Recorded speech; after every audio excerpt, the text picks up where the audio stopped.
أعوذ بالله من الشيطان الرجيم. بسم الله الرحمن الرحيم. ياسين والقرآن الحكيم إنك لمن المرسلين على صراط مستقيم تنزيل العزيز الرحيم لتنذر قوما ما أنذر آباؤهم فهم غافلون لقد حق القول على أكثرهم فهم لا يؤمنون إنا جعلنا في أعناقهم أغلالا فهي إلى الأذقان فهم مقمحون وجعلنا من بين أيديهم سدا ومن خلفهم سدا فأغشيناهم فهم لا يبصرون وسواء عليهم أنذرتهم أم لم تنذرهم لا يؤمنون إنما تنذر من اتبع الذكر وخشي الرحمن بالغيب فبشره بمغفرة وأجر كريم إنا نحن نحيي الموتى ونكتب ما قدموا وآثرهم وكل شيء أحصيناه في إمام مبين واضرب لهم مثلا أصحاب القرية إذ جاءها المرسلون إذ أرسلنا إليهم اثنين فكذبوهما فعززنا بثالث فقالوا إنا إليكم مرسلون قالوا ما أنتم إلا بشر مثلنا وما أنزل الرحمن من شيء إن أنتم إلا تكذبون قالوا ربنا يعلم إنا إليكم لمرسلون وما علينا إلا البلاغ المبين قالوا إنا تطيرنا بكم لئن لم تنتهوا لنرجمنكم وليمسنكم منا عذاب أليم قالوا طائركم معكم أئن ذكرتم بل أنتم قوم مسرفون وجاء من أقصى المدينة رجل يسعى قال يا قوم اتبعوا المرسلين اتبعوا من لا يسألكم أجرا وهم مهتدون وما لي لا أعبد الذي فطرني وإليه ترجعون أتخذ من دونه آلهة إن يردني الرحمن بضر لا تغني عني شفاعتهم شيئا ولا ينقذون إني إذا لفي ضلال مبين إني آمنت بربكم فاسمعون قيل ادخل الجنة قال يا ليت قومي يعلمون بما غفر لي ربي وجعلني من المكرمين وما أنزلنا على قومه من بعده من جند من السماء وما كنا منزلين إن كانت إلا صيحة واحدة فإذا هم خامدون يا حسرة على العباد ما يأتيهم من رسول إلا كانوا به يستهزئون ألم يروا كم أهلكنا قبلهم من القرون أنهم إليهم لا يرجعون وإن كل لما جميع لدينا محضرون وآية لهم الأرض الميتة أحييناها وأخرجنا منها حبا فمنه يأكلون وجعلنا فيها جنات من نخيل وأعناب وفجرنا فيها من العيون ليأكلوا من ثمره وما عملته أيديهم أفلا يشكرون سبحان الذي خلق الأزواج كلها مما تنبت الأرض ومن أنفسهم ومما لا يعلمون وآية لهم الليل نسلخ منه النهار فإذا هم مظلمون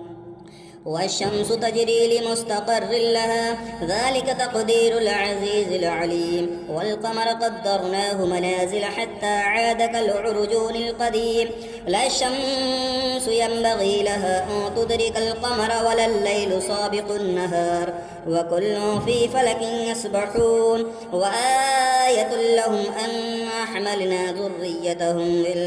ذريتهم في الفلك المشحون وخلقنا لهم من مثله ما يركبون وإن نشأ نغرقهم فلا صريخ لهم ولا هم ينقذون إلا رحمة منا ومتاعا إلى حين وإذا قيل لهم اتقوا ما بين أيديكم وما خلفكم لعلكم ترحمون وما تأتيهم من آية من آيات ربهم إلا كانوا عنها معرضين وإذا قيل لهم أنفقوا مما رزقكم الله قال الذين كفروا للذين آمنوا أنطعم من لو يشاء الله أطعمه إن أنتم إلا في ضلال مبين ويقولون متى هذا الوعد إن كنتم صادقين ما ينظرون إلا صيحة واحدة تأخذهم وهم يخصمون فلا يستطيعون توصية ولا إلى أهلهم يرجعون ونفخ في الصور فإذا هم من الأجداث إلى ربهم ينصلون قالوا يا ويلنا من بعثنا من مرقدنا هذا ما وعد الرحمن وصدق المرسلون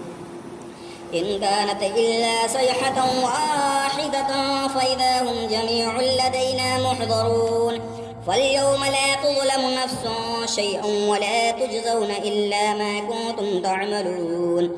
إن أصحاب الجنة اليوم في شغل فاكهون هم وأزواجهم في ظلال على الأرائك متكئون لهم فيها فاكهة ولهم ما يدعون سلام قولا من رب رحيم وامتازوا اليوم أيها المجرمون ألم عاهد إليكم يا بني آدم ألا تعبدوا الشيطان إنه لكم عدو مبين وأن اعبدوني هذا صراط مستقيم ولقد أضل منكم جبلا كثيرا أفلم تكونوا تعقلون هذه جهنم التي كنتم توعدون اصلوها اليوم بما كنتم تكفرون اليوم نختم على أفواههم وتكلمنا أيديهم وتشهد أرجلهم بما كانوا يكسبون ولو نشاء لطمسنا على أعينهم فاستبقوا الصراط فأنى يبصرون ولو نشاء لمسخناهم على مكانتهم فما استطاعوا مضيا ولا يرجعون ومن نعمر ننكسه في الخلق أفلا يعقلون وما علمناه الشعر وما ينبغي له إن هو إلا ذكر وقرآن مبين لينذر من كان حيا ويحق القول على الكافرين أولم يروا أنا خلقنا لهم مما عملت أيدينا أنعاما فهم لها مالكون وذللناها لهم فمنها ركوبهم ومنها يأكلون ولهم فيها منافع ومشارب أفلا يشكرون واتخذوا من دون الله آلهة لعلهم ينصرون لا يستطيعون نصرهم وهم لهم جند محضرون فلا يحزنك قولهم إنا نعلم ما يسرون وما يعلنون أولم ير الإنسان أنا خلقناه من نطفة فإذا هو خصيم مبين وضرب لنا مثلا ونسي خلقه قال من يحيي العظام وهي رميم قل يحيي الذي أنشأها أول مرة وهو بكل خلق عليم الذي جعل لكم من الشجر الأخضر نارا فإذا أنتم منه توقدون أوليس الذي خلق السماوات والأرض بقادر على أن يخلق مثلهم بلى وهو الخلاق العليم إنما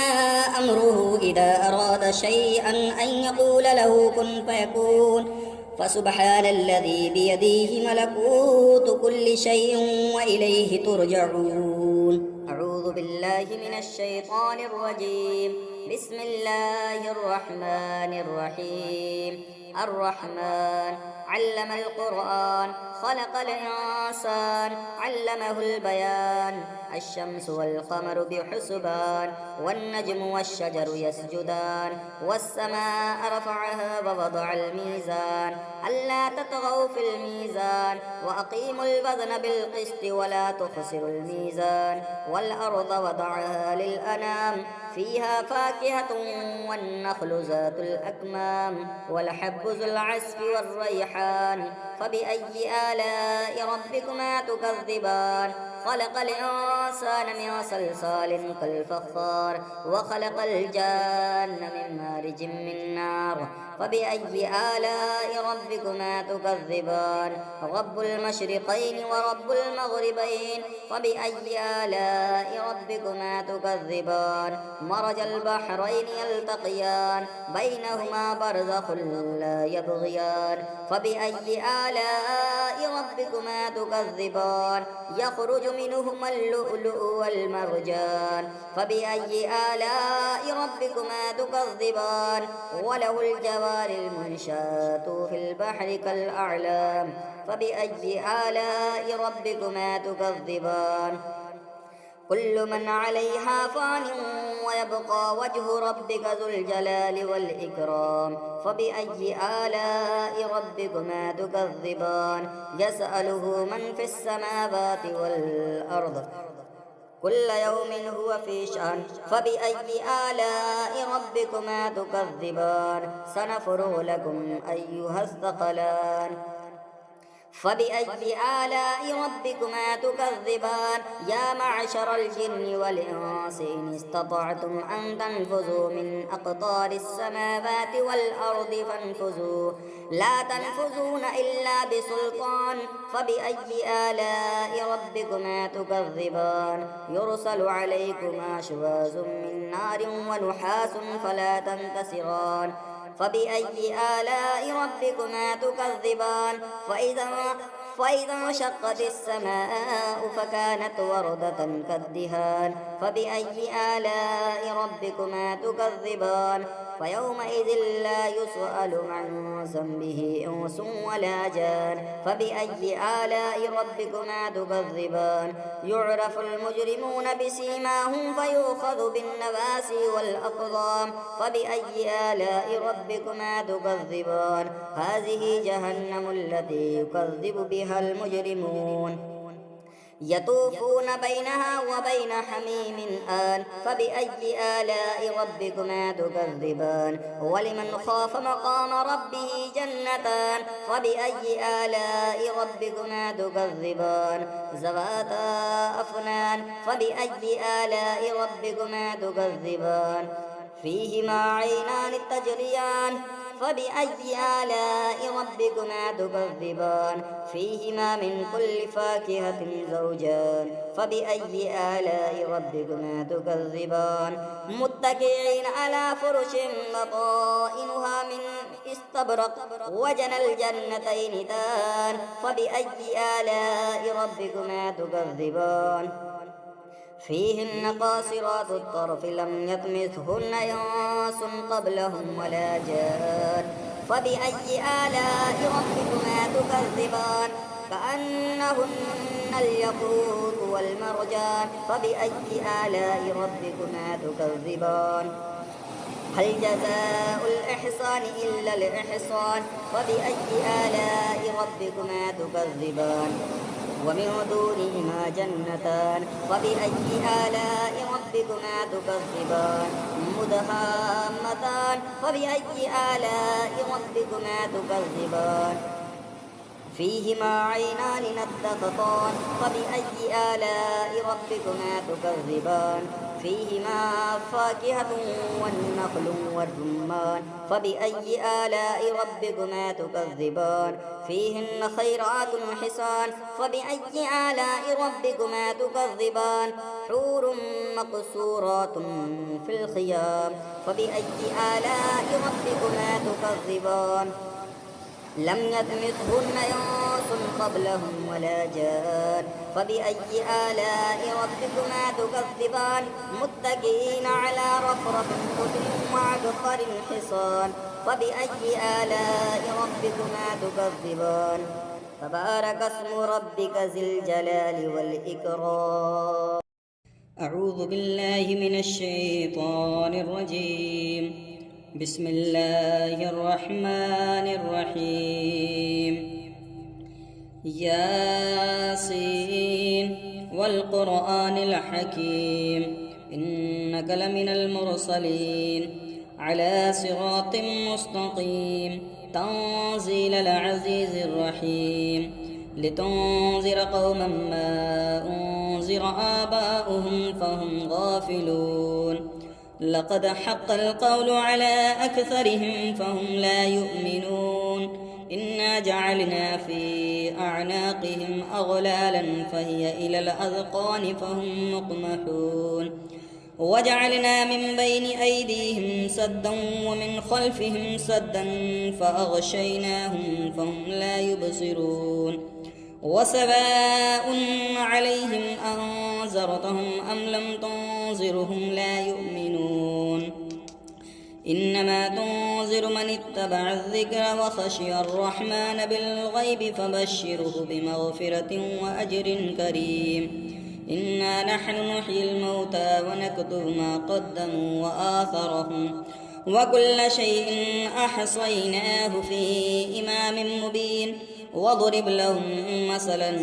أصحاب القرية إذ جاءها المرسلون إذ أرسلنا إليهم اثنين فكذبوهما فعززنا بثالث فقالوا إنا إليكم مرسلون قالوا ما أنتم إلا بشر مثلنا وما أنزل الرحمن من شيء إن أنتم إلا تكذبون قالوا ربنا يعلم إنا إليكم لمرسلون وما علينا إلا البلاغ المبين قالوا إنا تطيرنا بكم لئن لم تنتهوا لنرجمنكم وليمسنكم منا عذاب أليم قالوا طائركم معكم أئن ذكرتم بل أنتم قوم مسرفون وجاء من أقصى المدينة رجل يسعى قال يا قوم اتبعوا المرسلين اتبعوا من لا يسألكم أجرا وهم مهتدون وما لي لا أعبد الذي فطرني وإليه ترجعون أتخذ من دونه آلهة إن يردني الرحمن بضر لا تغني عني شفاعتهم شيئا ولا ينقذون إني إذا لفي ضلال مبين إني آمنت بربكم فاسمعون قيل ادخل الجنة قال يا ليت قومي يعلمون بما غفر لي ربي وجعلني من المكرمين وما أنزلنا على قومه من بعده من جند من السماء وما كنا منزلين إن كانت إلا صيحة واحدة فإذا هم صامدون يا حسرة على العباد ما يأتيهم من رسول إلا كانوا به يستهزئون ألم يروا كم أهلكنا قبلهم من القرون أنهم إليهم لا يرجعون وإن كل لما جميع لدينا محضرون وآية لهم الأرض الميتة أحييناها وأخرجنا منها حبا فمنه يأكلون وجعلنا فيها جنات من نخيل وأعناب وفجرنا فيها من العيون ليأكلوا من ثمره وما عملته أيديهم أفلا يشكرون سبحان الذي خلق الأزواج كلها مما تنبت الأرض ومن أنفسهم ومما لا يعلمون وآية لهم الليل نسلخ منه النهار فإذا هم مظلمون والشمس تجري لمستقر لها ذلك تقدير العزيز العليم والقمر قدرناه منازل حتى عاد كالعرجون القديم لا الشمس ينبغي لها أن تدرك القمر ولا الليل سابق النهار وكل في فلك يسبحون وآية لهم أنا حملنا ذريتهم في الفلك المشحون وخلقنا لهم من مثله ما يركبون وإن نشأ نغرقهم فلا صريخ لهم ولا هم ينقذون إلا رحمة منا ومتاعا إلى حين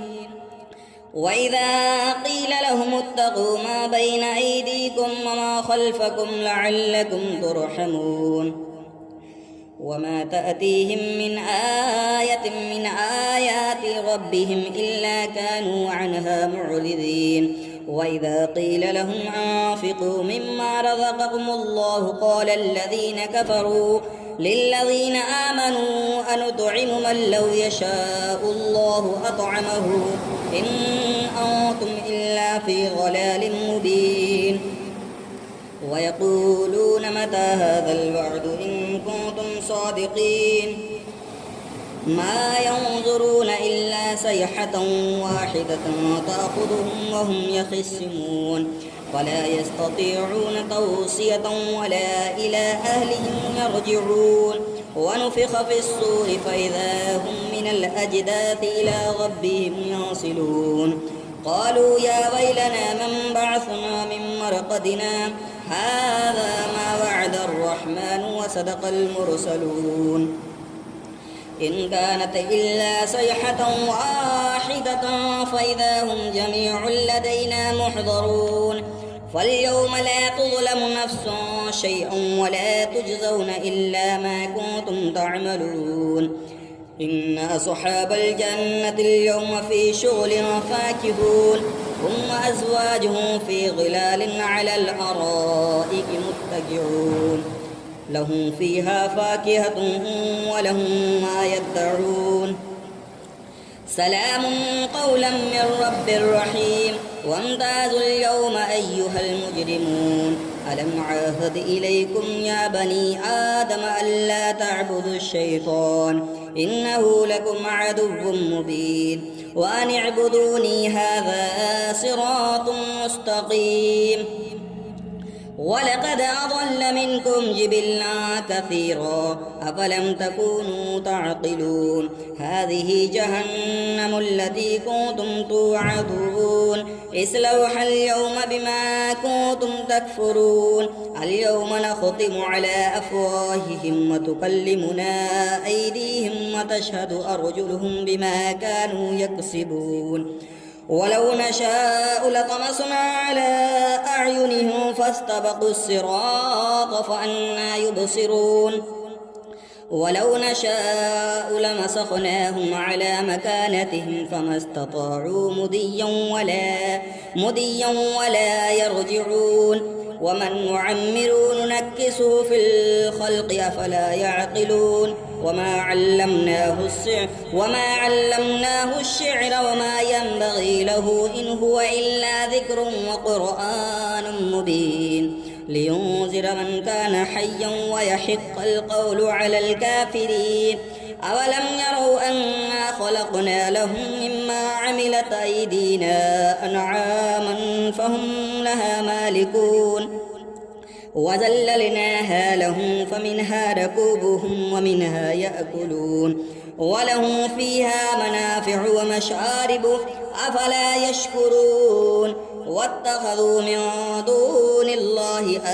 آلهة لعلهم ينصرون لا يستطيعون نصرهم وهم لهم جند محضرون